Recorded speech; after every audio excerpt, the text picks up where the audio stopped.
नबी का है, तो हर एक जमाना नबी का है। तो हम गुलाम मुस्तफा है, तो ये जमाना भी नबी का है, ये दौर भी नबी का है, ये दौर भी नबी का है, मिलाद भी नबी की है। हम आशिकाने मुस्तफा हर एक दौर में मिलाद खानी करके बतलाते हैं कि हम वो आशिक रसूल है कि अल्लाह में इश्क़ रसूल शाह बाब लेके चले, सोनी रात अंधेरी चराग लेके चले, हम नबी के इश्क़ का दीप अपने सीने में जला। जो भी हाथ नबी के इश्क़ का दीप जलाकर सीने में चलते हैं। और मेरे मिल्लत के गजर मुसलमान में आपका जायजा ले रहा चाहता हूँ। आप पानी पीते हैं ना, पानी पीते हैं ना, पानी हमारे लिए फायदेमंद है। पानी पीने से प्यास बुझ जाती है।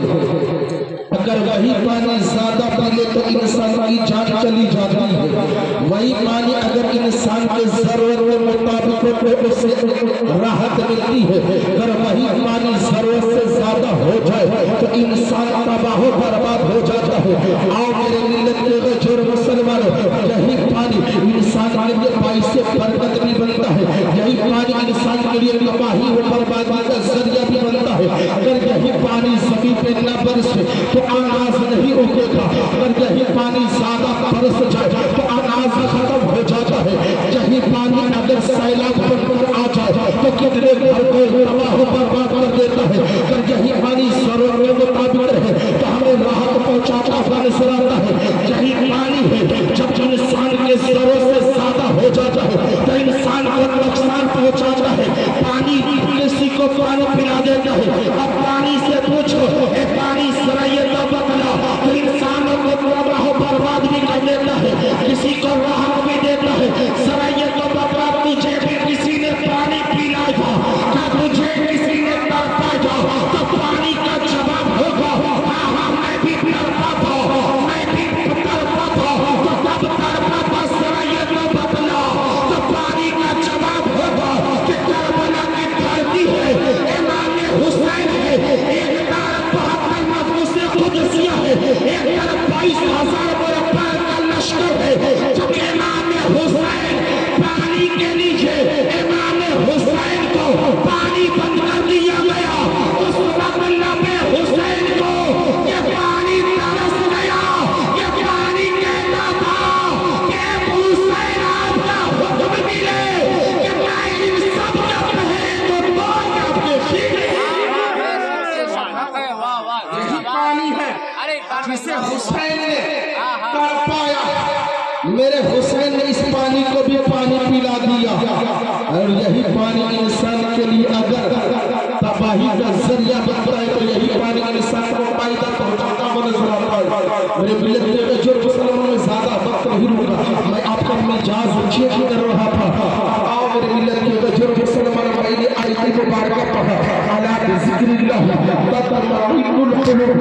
अल्लाह के जिक्र से इंसान के दिल को चैन मिलता है, इंसान के दिल को करार मिलता है, इंसान के दिल को राहत मिलता है। आप दुनिया का चक्कर लगा ले, दुनिया का जायजा ले लो, कहीं आपको राहत न मिलेगी, कहीं आपको सुकून नहीं मिलेगा। अगर सुकून तलाश करना है मुफ्ती साहब से पूछिए, उसे तलाश चैन कहाँ मिलेगा। शायर अहले सुन्नत से पूछिए सुकून कहाँ मिलेगा, राहत हमें कहाँ तलाश करनी होगी। इसके पास जाए जो राहत हमें दे देगा, हमें सुकून मिल जाए तो कुरान का जवाब होगा ए सुकून तलाश करने वालों, तुम्हें गली में सुकून नहीं मिलेगा, शहर में सुकून नहीं मिलेगा, नगर में सुकून नहीं मिलेगा, चौराहों में सुकून नहीं मिलेगा। तो अब पूछिए ये सुकून मिलेगा तो कहाँ से मिलेगा।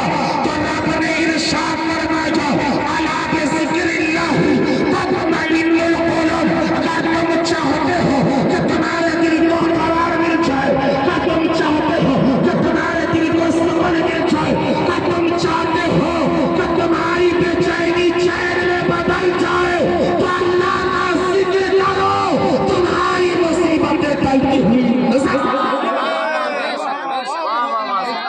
आज हम से दूर है, अल्लाह का जिक्र नहीं करते हैं, बेचैनी किसको होगी, हमको होगी ना। दिल बेचैन किसका होगा? हमारा होगा ना। कुरान ने तो कहा अला बिज़िक्रिल्लाह तत्मइन्नुल कुलूब, कि अल्लाह के जिक्र से दिल को चैन मिलता है, अल्लाह के दिल जिक्र से दिल को करार मिलता है, अल्लाह के जिक्र से दिल को राहत मिलती है। अब चैन तलाश करने हम कहाँ जाते हैं? थिएटरों में जाते हैं।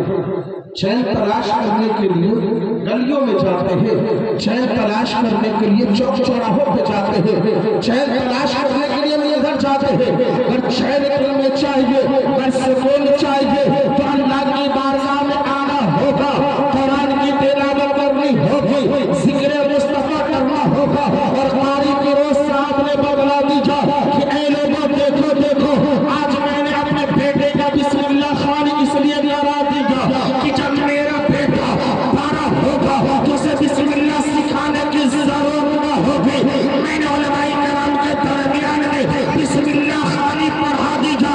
अब बच्चों का सहन जो हो रहा है सादा सिंपल पेपर की तरह हो रहा है, उसमें जो लिखोगे वही लिखाएगा। अब उस बच्चे को बिस्मिल्लाह पढ़ा दिया गया, अब वो बच्चा पूरी उम्र तक इस बिस्मिल्लाह को याद रखेगा। वो बच्चा कभी भूलेगा नहीं। जब वो बच्चा बड़ा होगा उसे याद आएगा कि मेरे बाप ने उलमाए कराम को बुलाकर मुझे बिस्मिल्लाह पढ़ाया था।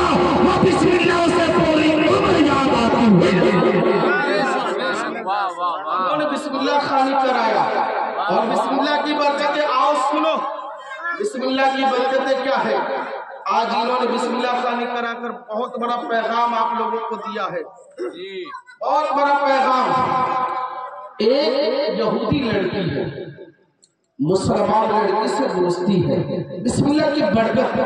आज हम लोग कोई काम करते बिस्मिल्लाह पढ़ते, खाना खाते तो बिस्मिल्लाह पढ़ते नहीं करते, सटा मार लेते निकल जाते, बिस्मिल्लाह पढ़ते नहीं करते हैं। कितने ऐसे हज़रात हैं कि सटा बाड़ा फटाफट निकल गया। बिस्मिल्लाह की बरकतें क्या है? वो यहूदी औरत, वो लड़की जो मुसलमान से दोस्ती करती है, वो मुसलमान लड़की जब भी कोई काम करती ना सबसे पहले बिस्मिल्लाहिर्रहमानिर्रहीम पढ़ती। चावल लगाते बिस्मिल्लाह, पानी पीते बिस्मिल्लाह, कोई भी काम करते बिस्मिल्लाहिर्रहमानिर्रहीम करते हुए नजर आता। उस दोस्त जो और लड़की थी उसने देखा कि मेरी सहेली हर एक वक्त बिस्मिल्लाह पढ़ती हुई नजर आती है, हर एक लम्हा बिस्मिल्लाह पढ़ती है। यार समझ में बिस्मिल्लाह है क्या? उसने पूछा कि बिस्मिल्लाह क्यों पढ़ती हो? बरकत के लिए पढ़ती हो। और वो यहूदी लड़की सुनती और सुनने के बाद सीख जाती। अब वो अपने घर जा रही है, चावल लगाती बिस्मिल्लाह, कोई काम करती बिस्मिल्लाह, ये मामूल उसका बन चुका था। अब उसके घर वालों ने देखा कि मेरी बेटी जो बिस्मिल्लाह पढ़ रही, मुसलमानों के तरीके को फॉलो कर रही है, अभी से इस रास्ते से अलग करूं तो कैसे करो? माँ बाप ने हर एक हरबा इस्तेमाल किया।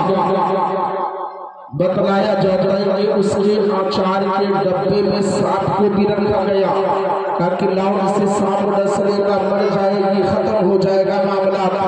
जब वो लड़की आचार निकालने के लिए जाती पहले पढ़ते बिस्मिल्लाहिर्रहमानिर्रहीम।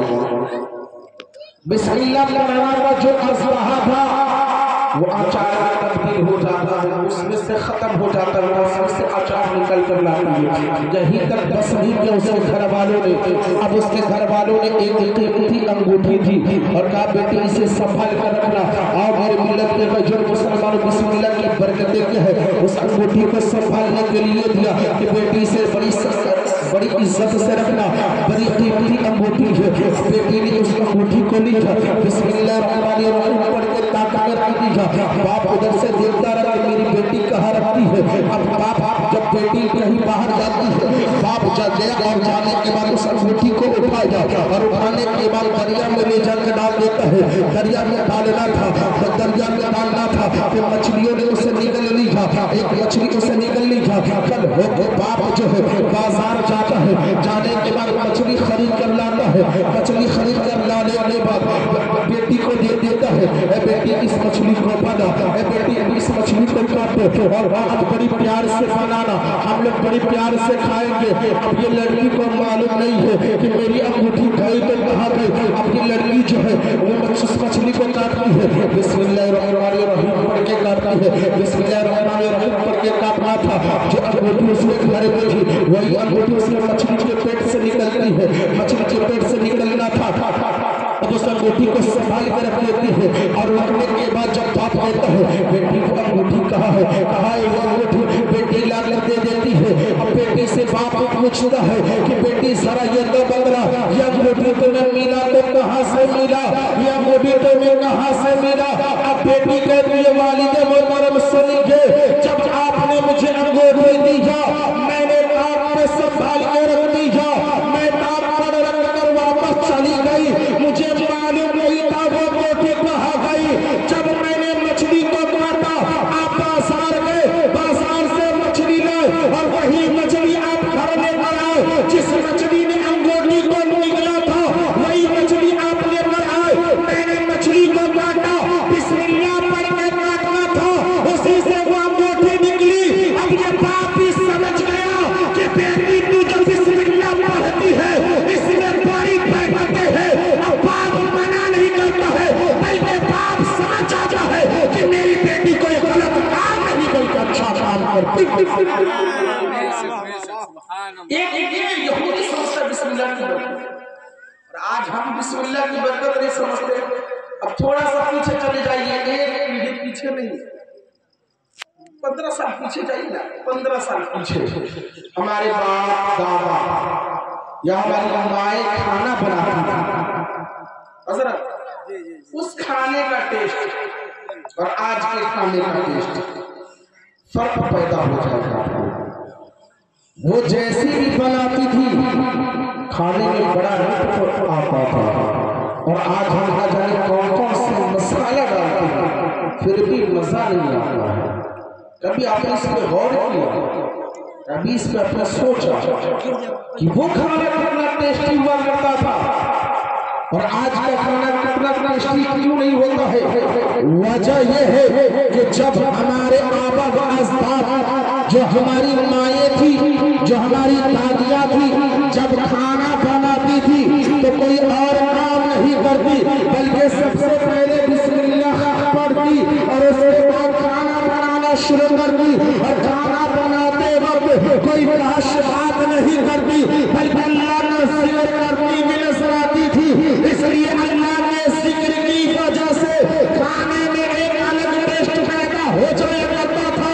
और आज की हमारी माएँ हैं, एक तरफ खाना बनाती है, दूसरी तरफ गाने सुनती है, एक तरफ खाना बनाती है, दूसरी तरफ गालियां देती है, एक तरफ खाना बनाती है, दूसरी तरफ